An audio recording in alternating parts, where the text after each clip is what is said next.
Perspective de médiation, on est le 20 décembre, le soir. C'est pour beaucoup de personnes le dernier jour de travail. Je ne voulais pas vous laisser partir en vacances sans un dernier épisode du podcast. Alors, il n'y a pas de plan, il n'y a pas de thème. C'est juste une réflexion, c'est une rétrospection, peut-être des introspections, on verra bien, de bien clôturer cette année 2024. En ce qui me concerne, moi et notre entreprise, c'est vrai c'était une année très riche en matière de médiation. Oui, nous avons eu la chance de pouvoir conduire des médiations un peu dans différents thèmes, dans le voisinage, dans le familial, des divorces à l'amiable, des médiations pénales, des médiations en entreprise, un peu différents types. Et c'est toujours très, très enrichissant. C'est vrai que souvent c'est dur, je sais pas comment vous vivez ça, mais finalement une médiation, ça commence toujours par beaucoup de soucis, par beaucoup de souffrances. Et après, dans la plupart des temps, hein, c'est à peu près 75%, 75% de taux de réussite. C'est à peu près les statistiques qu'on voit partout, que ce soit la Fédération suisse de médiation ou d'autres statistiques que j'ai vues. Ça tourne toujours autour de ces 75% de taux de réussite, ce qui est tout à fait notable. Je trouve que c'est tout à fait un bon score. Et puis ça, c'est une grande satisfaction, en tout cas pour moi, à chaque fois qu'on puisse, avec les parties, finalement, c'est elles, hein, c'est les parties qui font le travail. Nous, on fait que mettre à disposition un cadre sécurisé, mais que c'est chaque fois une grande satisfaction pour moi de pouvoir conclure de façon positive une médiation. Donc oui, c'est une année riche en matière de médiation pour nous. On a aussi fait pas mal de formations et ça va continuer comme ça l'année prochaine. On a bien sûr eu le podcast que vous êtes en train d'écouter qui évolue très bien. Donc on vous remercie et puis je profite pour saluer mes amis Christelle et Joël de la revue Intermédiaire avec qui nous avons fait beaucoup d'épisodes cette année, et puis qui ont trouvé une bonne écoute, je crois, en tout cas au niveau des chiffres, il y a pas mal de personnes qui écoutent ça, qui réagissent, les retours. Alors, tout le monde réagit peut-être pas, ceux qui n'aiment pas, ils disent rien peut-être, mais les retours qu'on a sont tout à fait positifs, donc ça fait beaucoup de plaisir. Et puis voilà, si vous voulez nous aider un petit peu, abonnez-vous à la chaîne du podcast, mettez des petits commentaires, partagez les vidéos. Ça vous coûte rien, ça nous aide beaucoup par contre. Donc c'est avec grand plaisir si vous pouvez faire ce petit soutien pour nous. Euh, et donc effectivement cette année, je crois qu'on peut le dire en résumé, partout dans le monde, la médiation progresse. Si je regarde ici, proche de chez nous, c'est la première année où il y avait la nouvelle loi sur la médiation à Genève, dans le canton de Genève. Donc toutes les médiations sont prises en charge par l'État financièrement, avec un grand appui aussi par le bureau de la médiation qui fait toute la partie de gestion de ces situations-là, de promotion de la médiation, ils font des informations, etc. Donc c'est vraiment moi, je vois ça, je suis sur le canton de Vaud, j'ai quelques cas sur Genève, mais je vois que ça a une dynamique très très importante et très très positive. Ça, je n'ai pas vu les chiffres, je crois, il n'y a pas encore eu de chiffres publiés, mais je ne doute pas que c'est une grande surcharge pour les tribunaux et puis surtout très bénéfique pour les parties qui peuvent ainsi régler leurs conflits et leurs litiges à l'amiable. C'est pas juste une question juridique, hein. On voit la médiation souvent sous un angle juridique, ce qui est vrai, mais il faut aussi la voir sous un angle de santé. Santé, je ne sais pas si c'est santé publique ou santé individuelle, mais de santé psychosociale.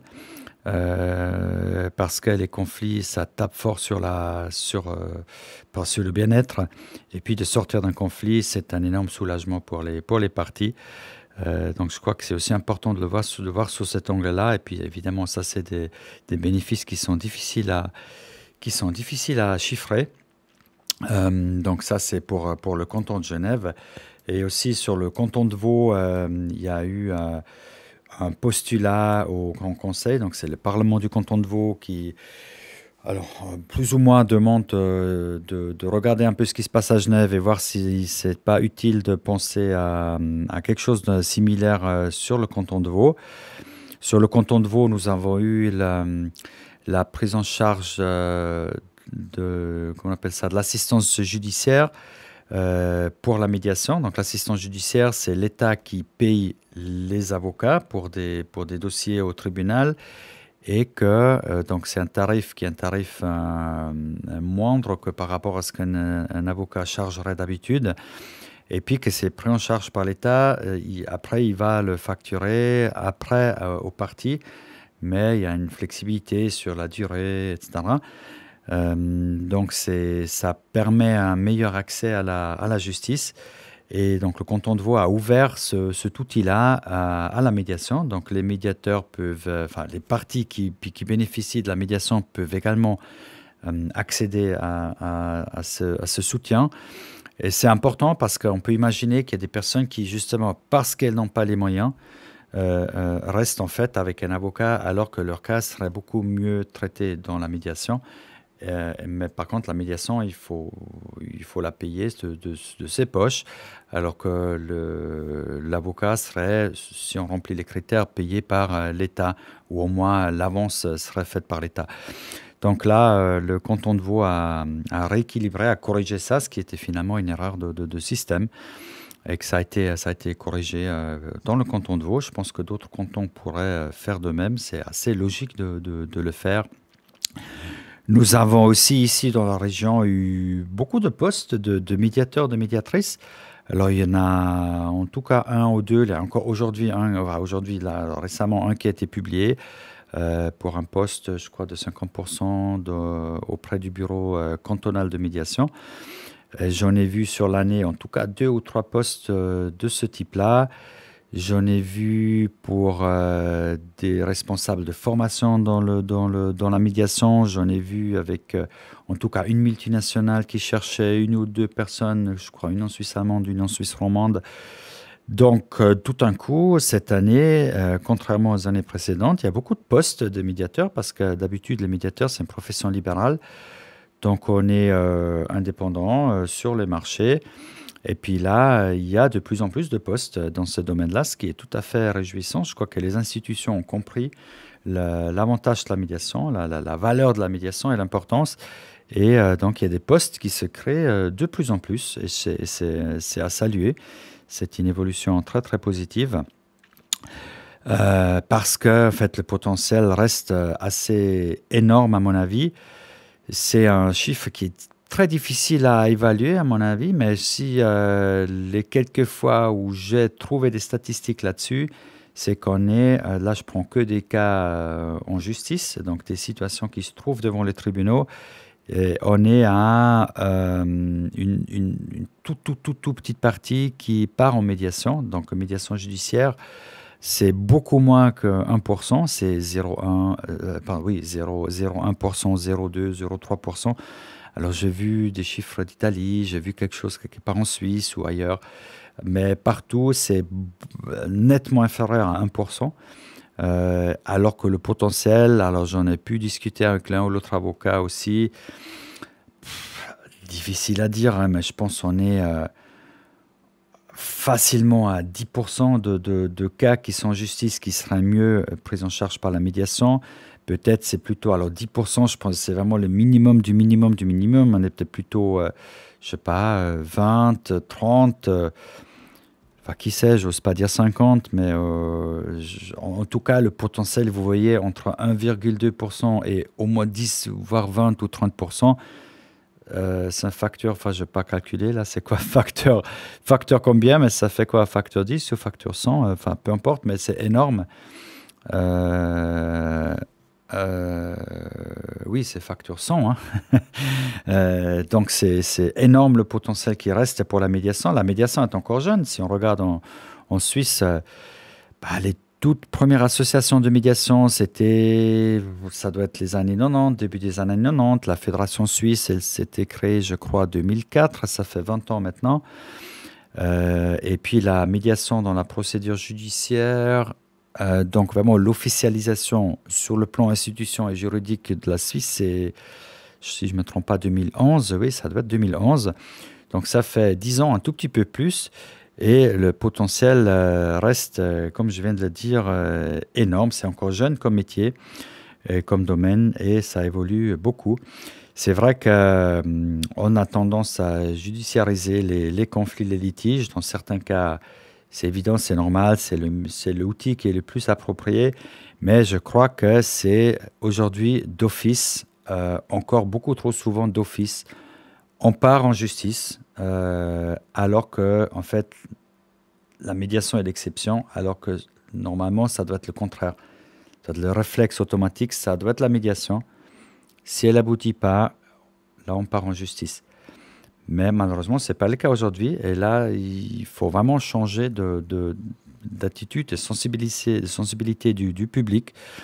Ce que dit d'ailleurs, j'ai vu le message, on appelle ça le message du Conseil fédéral, c'est le gouvernement suisse qui l'avait publié pour dire, voilà, l'introduction de la médiation judiciaire justement en Suisse, disait qu'en fait, la justice, ça doit être le dernier ressort. Si rien d'autre ne marche, soit on règle soi-même, soit on passe par la médiation, etc. Si tout ça ne marche pas, là, on part en justice. Mais ce n'est pas du tout le cas aujourd'hui. C'est le contraire. C'est que d'office, dès que les gens ils ont un conflit, ils pensent à la justice. Alors que la justice, elle est nettement plus compliquée, nettement plus chère, nettement plus longue. Donc en fait, ça ferme l'accès à la justice pour beaucoup de personnes parce qu'elles n'ont pas les moyens. Enfin, pour partir en justice, alors beaucoup d'acteurs, que ce soit, je ne sais plus d'où ça sort, si c'est, je ne sais plus où j'ai vu ça, mais on dit que en dessous de plusieurs dizaines de milliers de francs de litige, ça ne vaut pas la peine d'aller en justice. Donc vous faites quoi si vous avez un litige de 1000, 2000, 3000, 5000, 10 000? Vous partez pas en justice parce que financièrement ça vaut pas le coup. Ça veut dire que vous n'avez pas votre droit, vous n'avez pas accès à la justice.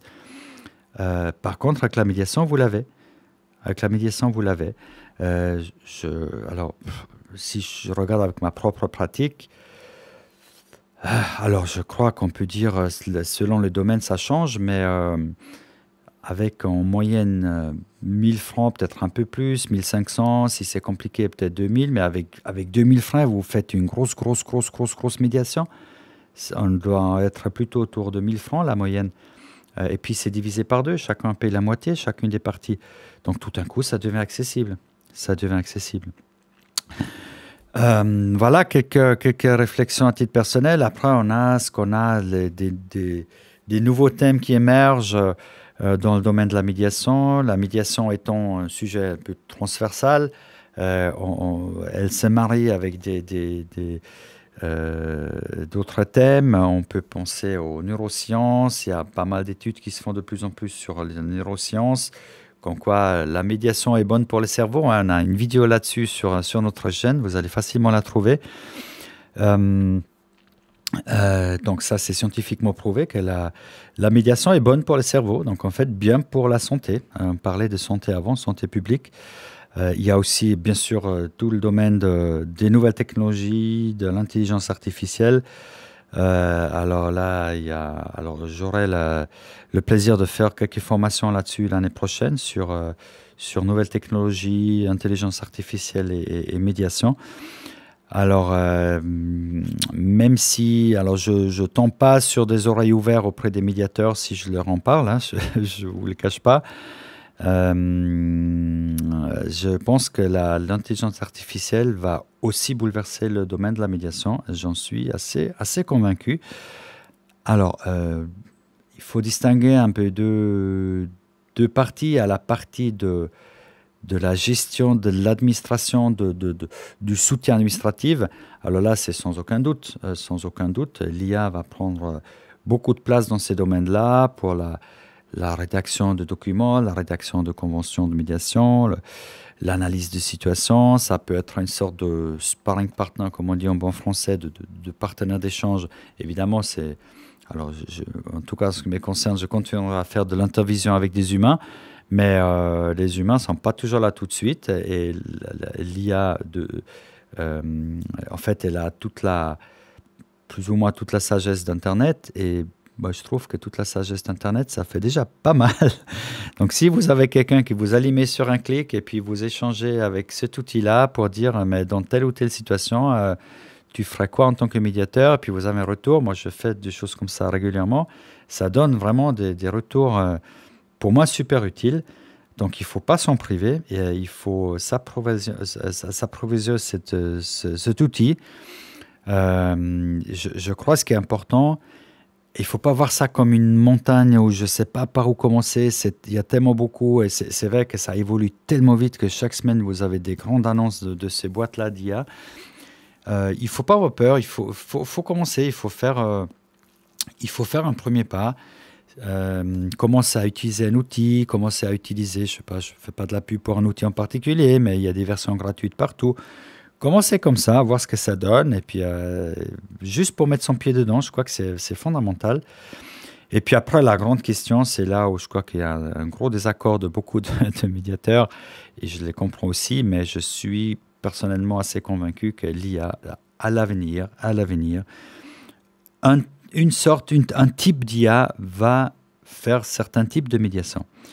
Je ne dis pas l'IA va faire ou pouvoir faire toutes les médiations, mais certains domaines de médiation, peut-être les domaines, probablement les domaines où il y a moins d'émotionnel, moins de relationnel, où c'est un peu plus, je sais pas, des montants à négocier, des délais, peut-être un peu plus dans le commercial, un peu là où c'est un peu factuel. Enfin, pourquoi pas tenter, vous lancez une machine, évidemment, il faut que la protection de données, enfin, toutes ces choses-là, ça va de soi. On n'en parle même pas, enfin, on n'en parle même pas dans le sens que ça va de soi pour moi. Mais ceci étant dit, ceci étant protégé, pourquoi pas lancer une machine, vous tentez votre chance, si ça marche, vous avez une solution, vous la prenez.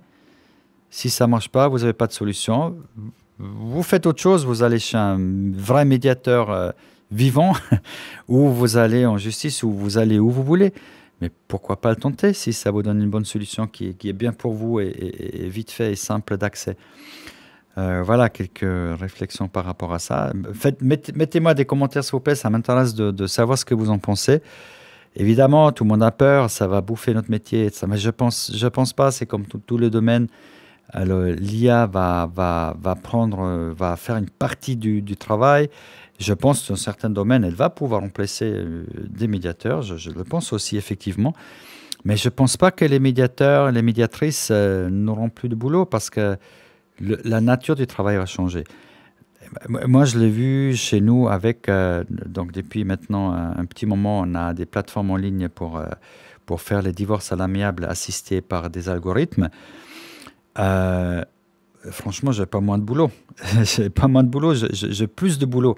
Le travail a changé de nature, a changé de différentes manières, mais j'ai pas du tout moins de boulot que d'avant. Mais je pense que j'ai plus de boulot que d'avant. Donc non, l'IA elle va modifier notre façon de travailler, oui, mais elle va pas faire qu'on n'aura plus de boulot. Ça, je ne le crois pas. Par contre, il faut rester connecté, il faut faire des formations, je sais pas, il faut suivre, il faut mettre un pied dedans. Ça, par contre, oui, ça, j'en suis convaincu. Donc voilà, peut-être, non, je ne vais pas clôturer sur une note négative, parce que voilà, on pourrait aussi parler de la médiation par rapport à la situation mondiale, toutes les crises qu'on voit, toutes les guerres, et puis qu'on a l'impression que ça avance pas, c'est de pire en pire. Alors ça, je le ferai peut-être une fois, je ne l'ai pas fait maintenant, mais on devra peut-être aller voir une fois des statistiques. Est-ce qu'aujourd'hui c'est vraiment pire que dans le passé? Si on voit, je sais pas, le nombre de guerres, le nombre de morts, etc., le nombre de dégâts, il y a des statistiques là-dessus. On pourrait comparer. Est-ce que vraiment aujourd'hui c'est pire qu'avant, ou peut-être on a juste plus d'informations dans l'immédiat, tout de suite. On a toutes les infos sont toujours là tout de suite, donc on sait plus que dans le passé. Je ne peux pas répondre là tout de suite, je sais pas, mais peut-être on fera un épisode là-dessus, ou si quelqu'un a volontiers pour commenter. Mais alors c'est avec certitude qu'on est. Moi, ça m'attriste de voir que. Parce que moi, je suis aussi profondément convaincu que, en fait, la nature du conflit, c'est qu'il cherche une résolution. Chaque conflit cherche une résolution. Et elle passe par un canal ou par un autre. Elle passe soit par la violence, soit par, je sais pas, une intervention d'une force, un juge ou une juge ou une force de police ou quelqu'un qui coupe, qui supprime le conflit. Il n'est pas résolu, on est d'accord, mais il est loin des yeux, on va dire. Soit ça, soit par éventuellement compromis, soit par une médiation, soit dans le meilleur des cas une solution gagnant-gagnant. Donc tout conflit cherche une résolution. Non, la question c'est quel canal il prend pour la trouver. Enfin, c'est pas le conflit, c'est les acteurs qui font le conflit, on est d'accord. Mais je suis aussi convaincu que le résultat, on peut toujours le trouver par la médiation. J'en suis mais profondément convaincu. Mais voilà, on n'y est pas. On le voit dans les guerres qui nous entourent. Et on peut que espérer que voilà, la paix arrive à s'imposer un peu partout. D'ailleurs, voilà, parlant de souffrance, finalement, les souffrances sont toujours individuelles et je crois qu'on peut pas, on peut compter la souffrance quantitativement, bien sûr, on peut dire dans telle ou telle guerre, il y a X personnes qui souffrent, mais j'ai aussi envie de dire qu'une personne toute seule ici, dans la petite Suisse, dans mon petit voisinage, qui souffre beaucoup d'une situation de conflit, ça peut être une souffrance énorme aussi. Donc sur le plan individuel, je pense qu'on ne peut pas comparer les souffrances et il faut valoriser chaque souffrance pour ce qu'elle est. Et puis en même temps, je vois aussi un développement de la médiation sur le plan international aussi. Donc voilà, la seule chose il faut qu'on pousse, il faut qu'on continue à pousser pour la médiation dans tous les domaines, des petites souffrances, des grandes souffrances. Faire des actions, promouvoir la médiation le plus que ce qu'on peut. Et voilà, c'est ce qu'on essaie de faire à notre toute mini-échelle avec ce podcast. Et vous toutes et tous, j'en suis convaincu, dans vos vies, dans vos activités. Et puis la médiation, vous savez, il faut toujours, on peut être déçu aujourd'hui, être déçu par voilà, les choses sont comme elles sont, ça n'évolue pas assez, ça n'évolue pas assez vite, etc. Mais faisons une rétrospective, se disons 20 ans, 50 ans, et là on va voir qu'on a beaucoup évolué. On a beaucoup évolué, on va continuer comme ça. Et je me réjouis de continuer de faire ce podcast. L'année prochaine, il y aura plein de thèmes, il y aura plein d'interviews. On va continuer avec la revue intermédiaire, avec Joël et Christelle. On va rajouter des choses. Et on va aussi, surtout, c'est peut-être une belle nouvelle. Moi, la première fois, je vais participer au congrès à Angers. Donc, il y a le grand congrès qui est, je ne sais pas s'il est annuel ou tous les 2 ans, je ne sais pas. Mais j'ai pris mon billet, de train, mon hôtel, donc j'y serai avec justement la revue intermédiaire. Alors on n'a pas encore tout planifié, mais oui, l'idée c'est de faire des enregistrements, des interviews, voilà, de profiter de cette ambiance. Ça a l'air d'être un super événement, j'ai que des retours super positifs et je me réjouis d'y aller.